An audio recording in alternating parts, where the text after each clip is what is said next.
Good morning, YouTube. It's currently 8:24 a.m. I'm clearly up early, getting it in, hitting abs on a Saturday. And I got one question for you. Why aren't you? What excuse do you have? Why are you holding back? Surely this might not seem like nothing, right? But doing this consistently, every single day, popping out 50, 100, etc., it will add up. I feel like y'all aren't taking me seriously, right? Sure, I'm just uploading a video every single day, but I care about it. I wanted to catch y'all off guard, just so I can catch your attention a little bit. Listen to what I say in these videos, and you will grow with me. That's all I have to say. If you're lacking discipline, say you're going to do something that makes you uncomfortable every single day and accomplish it, and you will slowly build more and more trust with yourself. That's why being a man of your word is so important. On to the next clip. Alright, I hope y'all enjoyed that last clip. Now we're on to the origin of wisdom in Proverbs. It's a pretty short passage. The origin of wisdom. The Lord possessed me in the beginning of his way, before the works of old. I was set up from everlasting, from the beginning or ever the earth was. When there were no depths, I was brought forth, when there were no fountains abounding with water. Before the mountains were settled, before the hills was I brought forth. While as yet he had not made the earth, nor the fields, nor the highest part of the dust of the world. When he prepared the heavens, I was there. When he set a compass upon the face of the depth. When he established the clouds above. When he strengthened the fountains of the deep. When he gave to the sea his decree, and the waters should not pass his commandment. When he appointed the foundations of the earth. When I was by him, as one brought up with him, and I was daily in his delight. Rejoicing always before him, rejoicing in the habitable part of his earth, and my delights were with the sons of men. So, what I get from this passage that I can understand is that wisdom and intelligence was there before basically anything else was created, or at least before the earth was created. So, it just goes to show how important it really is if God had created wisdom before the earth. I find that pretty interesting. And in this last verse, it says, rejoicing in the habitable part of his earth, and my delights were with the sons of men. So, if wisdom chose anywhere else to be at within the earth after everything else was created and decided to go with men, it just goes to show how much we take wisdom and intelligence for granted, especially if that was one of the first things that God ever gave us. I think that's pretty cool. If you disagree with anything I said, or have an opinion on what I said, or this verse, or this passage, I would love to hear it. Okay, now on to the quotes. Hope you enjoyed that. Okay, so for the quotes, I'm going to start doing something differently. So, I understand that I've been reading the same quotes every single day on a consistent basis. And instead of reading the same quotes every single day, what I'm going to do instead is, I'm just going to read one quote, and then explain what it means to me. So, for the first quote, comfort is the enemy of progress. Comfort is the enemy of progress. Anytime that I ever am giving into comfort and not giving into discomfort at all, like, you might consider me going to the gym as discomfort, but that is a place that I've been going to for almost 4 years now. It's an environment that I'm completely used to and comfortable. So, like, sure, I can push barriers in the gym, but it's not completely out of the realm of comfort, but it's slight discomfort. Comfort is the enemy of progress. So, every time that I've ever grown in this life, it's always been from pushing myself towards discomfort, and that's why I believe discomfort is better than comfort. And comfort is simply just a reward for being in discomfort all day. Just being able to sit down and being able to work on my computer or be able to sit down and be able to talk about what I'm passionate about, that to me is comfort. This is something that I took for granted before, because now I do cardio, I work out twice a day. I do things, and it's like I've always taken just sitting down in my chair for granted. Um, I still want to say more about this. Comfort is the enemy of progress, and I'm sure you could probably have your own thoughts on this as well. But I really like this quote, and it comfort is holding a lot of people back from their aligned paths with where they're supposed to go. Um, so yeah, I wish I could have said a little bit more on that, because it's going to be forever until I get back to that quote. But um, maybe I should just put a little bit more thought into it before I read it. But yeah, hope y'all enjoyed that. Okay, on to the trading segment. All right, let's get after it. Okay, so this is going to be the break of structure video. Okay, so the simplest way that I can put or explain a break of structure is a shift in the trend. When finding a high or a low, in order to find a break of structure, we have to find out what a high or a low is and be able to find that on the charts. So I'm going to explain that. When finding a high or a low, since it takes two candles to form, you take the highest point of the candles to find the high, and you find the lowest point of two candles to find the low. So, okay, this is considered one candle, and this is considered another candle. So, where would the low be at? The low would be here. Oh my bad. The low would be here. Okay. So this is one candle. This is the first candle. This is the second candle. So where would the high be at? The high would be here. Fairly simple. Okay. But do I draw? Okay. All right. So I'm just gonna mark up highs on the chart now. So all right. What's the highest point of these two candles? This point. That point. Even though they're pretty similar. But you can see that the green one is higher than the red one. Okay. But if the red one, even though it's a bearish candle, if the red one had a higher wick than the green one, that one would be considered the high, even though this one's a bullish one and this one's a bearish one. And bearish means it's a low, or low, it's going low, and the bullish means buy.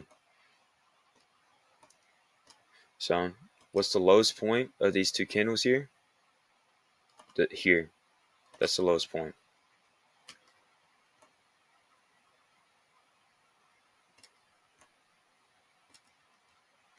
What's the highest point of these two candles? Here. So this will be a high.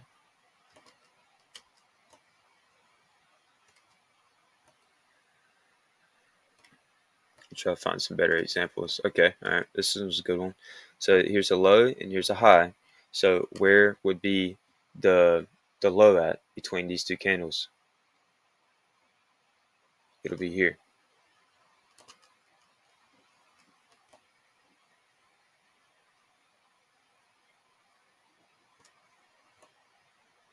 I think this is fairly simple to comprehend. Okay, all right. Where's the low between these two highs? Or between these two candles, I mean. It'll be here, this wick. Where's the high between those two candles? Here.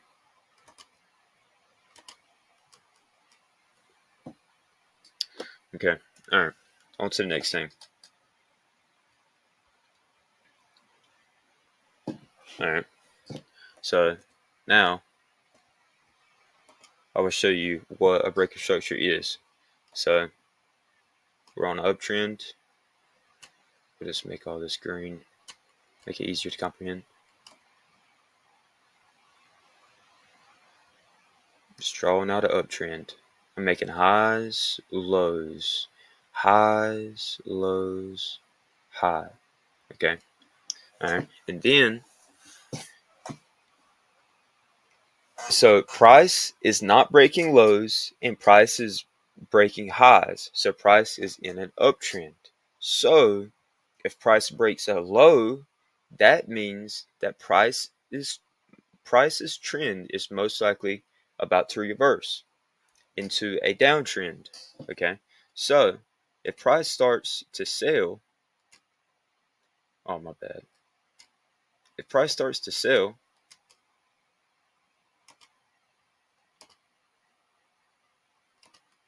okay, price starts to sell, and then breaks this low, comes back, right? Makes a lower high, lower low.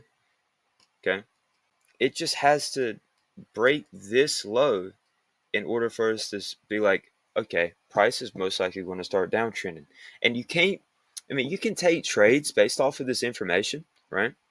But there's other tools like within this area that'll be able to help us, but be able to enter and take an actual trade from it. But price just simply breaking this low, that is our break of structure here. That is our break of structure. That is our break of structure, breaking this low. And whenever price closes below it, it can't just wick through. It can't just have a closed candle. Let me delete this. It cannot just have a closed candle.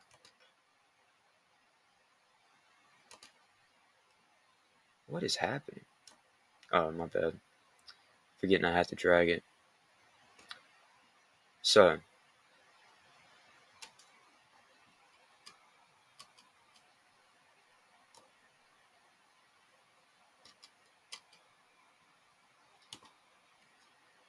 price cannot just wick through this and it be considered a break of structure. Price actually has to come down and close below this low in order for it to be considered a break of structure. And it's the exact same thing with price being on a downtrend. So lower low, lower high, lower low, lower high, lower low. So in order for price to have a shift in the trend, price will have to come down, or not, yeah, come up, and then break that high to the left. This high here. Okay, price will have to break this high, this previous high, in order for it to be considered price to be on an uptrend, and we start looking for buys. Okay, and it's the same thing with the candle here. We'll be looking for price to actually not just wick through, okay, for it to be considered a break of structure, because this right here is not considered a break of structure. Price could wick through here, have a bullish candle, and then continue back down, right? But price has to actually properly close above it.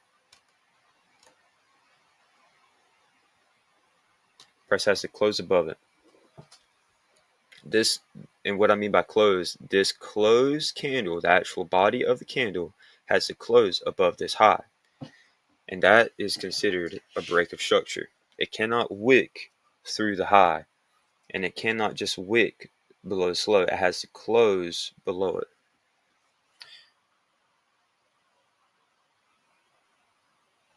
All right. I think we're running through this pretty fast. I know we're 8 minutes deep, but it's all good.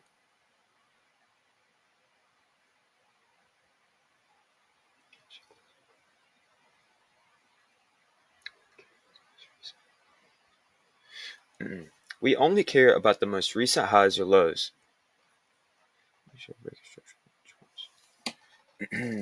Alright, now I'm going to show you an actual break of structure on the charts. So, price had a high here. Price had a high with the green candle here. What was the highest point of these two candles? It's here. Price made a low.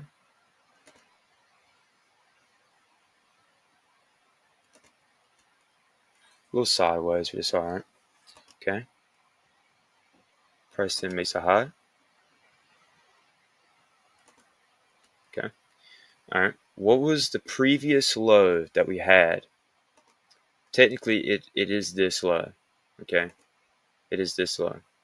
This is the most recent low that we have before price made this big bearish candle. So price closing below this low is our break of structure. And you can see after price broke this low that price went down on a downtrend. Okay. And price was consistently making lower lows, lower high, lower low, lower high, lower low. What would be considered this lower low, lower high, lower low, lower. Well, this actually is a break of structure, to be completely honest with you. But price was just wicking through, or just grabbing liquidity. That's all it was doing. It was just closing all these people out of their orders, hitting their stop loss, and then continuing down. That's all it was doing. But it is difficult to predict times like this. But if you look at the time, it says 23. Oh, that's not even a time that we're trading, so we wouldn't even have to worry about that. And I'll get into what time you actually trade.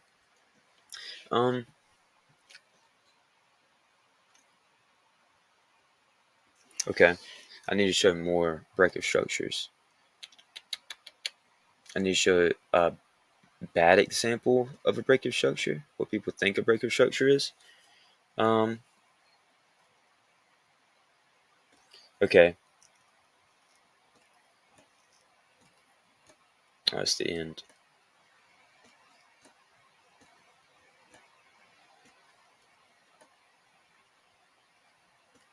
Alright.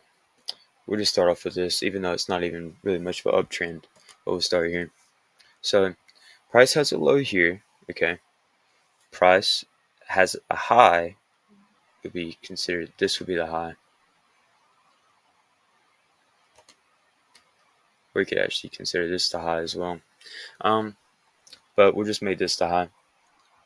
So price ends up breaking this high, and that's considered a break of structure with this bullish candle. And then what does price do after price breaks structure?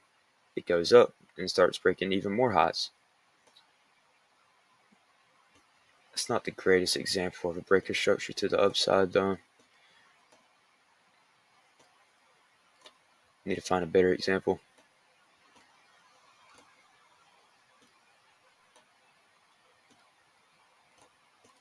This is so choppy. Let me go to the day.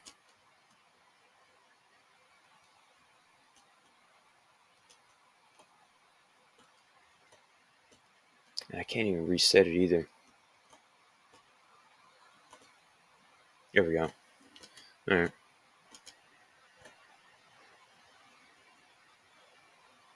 Okay, here's some better examples. Alright, price has a high here. Price has a low. Price has a high. Price has a low. Where is our break of structure? Our break of structure is here. This is the most recent high that was made. And then price then continues up.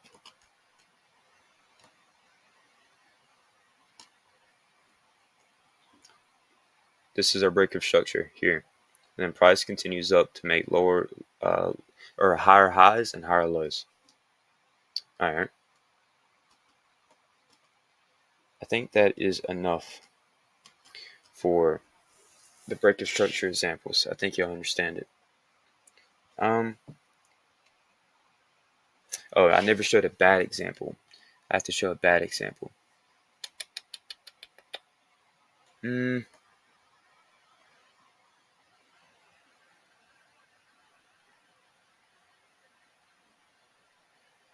never looked for a bad example of a break of structure before.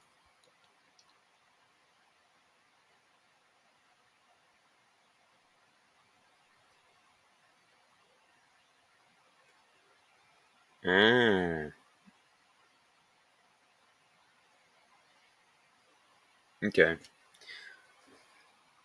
We can look through here and find something. I'm looking at one in particular. Okay. This candle here, price wick through above this high. Okay. What's the highest point of these two candles? This high. Okay. It wicks through. It does not close above it. The actual body of the candle does not close above this high. So that is not considered a break of structure because price has been on a downtrend for quite some time. Price, that is not considered a break of structure. Price has to close above this wick in order for it to be considered a break of structure. So price is going up, and I'll tell you when the break of structure is actually. Here, this is the break of structure.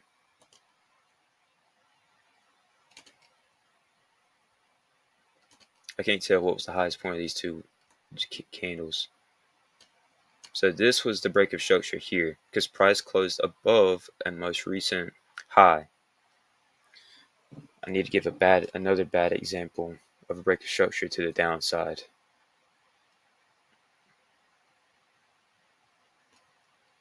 Okay, price. This is choppy price action, but we'll go with this one. Okay, alright. I think I finally found one.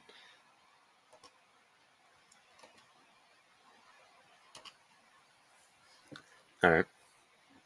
So, price has made a high here.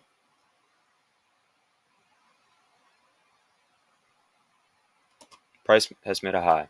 Price closes above this high here with this closed candle. Alright.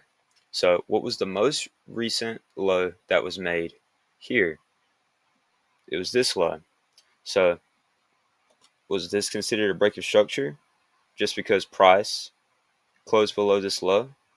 No. It would have to close below this low in order for it to be considered a break of structure. Okay? Because price would have to make a low, high, and then a low. It has to create some type of downtrend. And also here, price has made a low here. Did price close below this low here? No, it only wicked through. So finally, I found an example. That took me a long time. I should probably edit this out just because how long that took me. So yeah, all right. Now I'm just gonna read a little bit more of these notes, and then that'll be it. We only care about price making closed candles above a high or a low to be counted as a break of structure. When in an uptrend, we only care to watch the lows and wait for the lows to get broken. When in a downtrend, we watch the highs and wait for them to get broken. We only care about the most recent highs and lows. I understand that this was a low, but we need to find the overall low of these two candles, which is here. Even though this is the most recent low before this, we have to count it as a whole because it's two candles. Well, it's the lowest point of the two candles at this point. So we have to look back at here, okay? And then we continue the trend. Price is making higher highs and higher lows. Price makes a bearish candle, wicks through this low, and that is not considered a break of structure at all. All right, so on to the next clip. That clip was extremely long. That took a lot out of me. Oh, I hope y'all enjoyed. I'm gonna shorten that clip up a little bit. That one was a lot. That's a 20-minute clip. I've yet to make a 20-minute clip so far. Yeah, I try my best to explain what I've learned so far, and if it doesn't make any sense, I apologize, ask questions, and I'll be able to help. Because I'm still learning at the same time with y'all. It's just I'm enjoying explaining what I've understand so far, and me going back and tracking my steps for what I've learned so far. It's just really filling the holes, the empty holes in my brain, and me explaining it is helping me to understand it even better as well. So I hope y'all enjoyed. I know that first clip's gotta stump you a little bit. So hope y'all enjoyed. Y'all have a great day. Thanks for watching.